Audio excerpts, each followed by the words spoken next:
अनोखी आवाज में आप सभी दर्शकों का बहुत बहुत स्वागत है और मैं हूं आपके साथ अनुष्का। मध्य प्रदेश के आदिवासी इलाके मंडला में एक ट्रेनी आईएएस पर कांग्रेस विधायक की मां और बहू पर धक्का का आरोप लगा है, जिसके बाद इस मामले ने राजनीतिक रूप ले लिया है। मंगलवार को कांग्रेस प्रदेश अध्यक्ष जीतू पटवारी मंडला पहुंचे। यहां उन्होंने एसडीएम के खिलाफ सख्त कार्रवाई को लेकर प्रशासन से बात की, जिस पर कलेक्टर ने 24 घंटे के अंदर कार्रवाई का आश्वासन दिया है। इस दौरान जीतू पटवारी ने मोहन यादव सरकार पर जमकर निशाना साधा। जीतू पटवारी ने कहा, मंडला में लगातार आदिवासियों पर अत्याचार और अनाचार हो रहा है। मध्य प्रदेश की मोहन यादव सरकार का जो चरित्र है, जिसमें संविधान की अवहेलना होती है, आदिवासी, दलित और आरक्षित होना यहाँ गुनाह हो गया है। जीतू पटवारी ने कहा, मंडला में आदिवासी बहनों से बलात्कार होता है, बेटियां यहाँ से सबसे ज्यादा गायब होती हैं। जिस तरह से एक प्रशासनिक अधिकारी घर में घुसकर जो हठ धर्मिता की, यह एक तरह से इनके चेहरे को बताता है। मूल मुद्दा जिसके लिए मंडला का विकास 0 सन्नाटा, एक भी जल जीवन मिशन का एक भी गांव जहां पे 100% घरों में पानी आ रहा है, तो मैं चुनौती देता हूं मोहन यादव जी, मैं चुनौती देता हूं यहाँ की मंत्री को। मंत्री के गांव में मैं आप सबको भी चुनौती देता हूं। मंत्री का गांव जहां जल जीवन मिशन का ऑलरेडी प्रोजेक्ट है, उनके भी 100% गांव में पानी नहीं है, हर घर में पानी नहीं है। अन्यथा आप कहो तो मैं चलने को तैयार हूं, और आप कहो तो मैं अगली विजिट आएगी तब उनके घर जाऊंगा।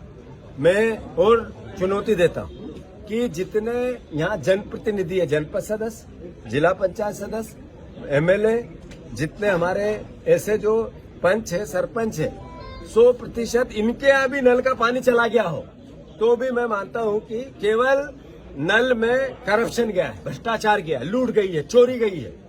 करप्शन का इतना बोलबाला है नल जल जीवन में कि नल में पानी नहीं है, पर करप्शन अत्यधिक है।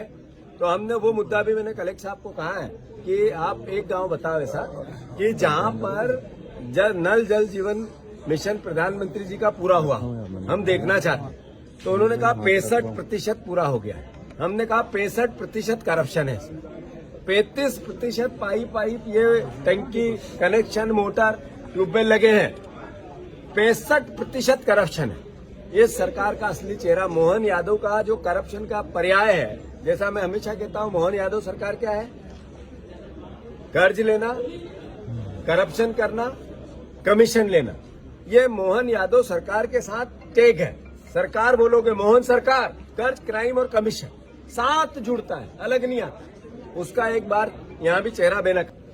मध्य प्रदेश में जो लगातार मोहन सरकार का चाल चरित्र और चेहरा बन गया है कि जिसमें संविधान की अवहेलना होती है, उसका अपमान होता है, और आदिवासी होना, दलित होना, आरक्षित वर्ग का होना यह एक तरह से गुनाह हो गया है। सबसे ज्यादा बहनों का बलात्कार यहाँ होता है, सबसे ज्यादा बहनें गायब आदिवासी अंचल से होती है, सबसे ज्यादा अपराध आदिवासियों पर, आरक्षित दलितों पे होते हैं। उसका एक चेहरा ऐसा जो हमारे विधायक जी के घर में घुसकर प्रशासन ने जो एक तरह से हठधर्मिता की, ये एक तरह से इसके चेहरे को बताता है, इस सरकार के चेहरे को बताता है। मैं मानता हूं कि हमने प्रशासन से, जो प्रशासन का सम्मान होता है वैसे बात, लोकतंत्र के हम एक सकारात्मक विपक्ष हैं, और सकारात्मक विपक्ष होने के नाते हमने डीएम से ईमानदारी से ये कहा कि गलती हुई, उनने स्वीकार किया हुई। मैंने कहा इसके आपका जो रूल्स ऑफ रेगुलेशन क्या कहते हैं या सर्विस बुक क्या कहती है, उसके हिसाब से आप नियम सम्मत कार्रवाई करेंगे। उन्होंने कहा करेंगे। उन्होंने कहा कब करेंगे, तो उन्होंने कहा आईएएस है, तो हमने कमिश्नर को प्रपोजल भेजा है। उन्होंने कहा 24 घंटे में हम निर्णय लेके आपको बताएंगे। मैं मानता हूं कि मैसेज है एक अधिकारी के लिए कि जो विधायक का प्रोटोकॉल होता है वो चीफ सेक्रेटरी का होता है।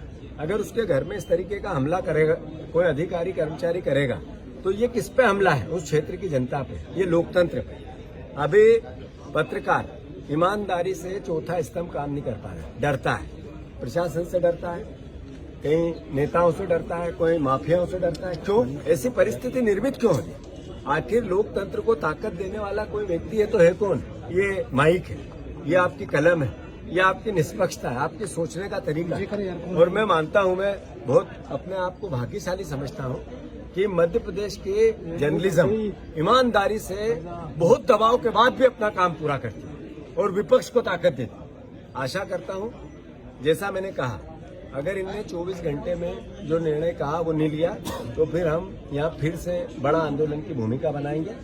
आदरणीय उकार मरकाम जी, आदरणीय हमारे पूर्व विधायक सारे, ना पूरे हमारे जिला कांग्रेस, सारे वरिष्ठ जन, पूरी कांग्रेस पार्टी, सारा विधायक दल, अगर इस मुद्दे पर प्रशासन ने काम नहीं किया सही तरीके से तो विधानसभा में जब तक नहीं चलने देंगे जब तक इस पर कार्रवाई नहीं होगी।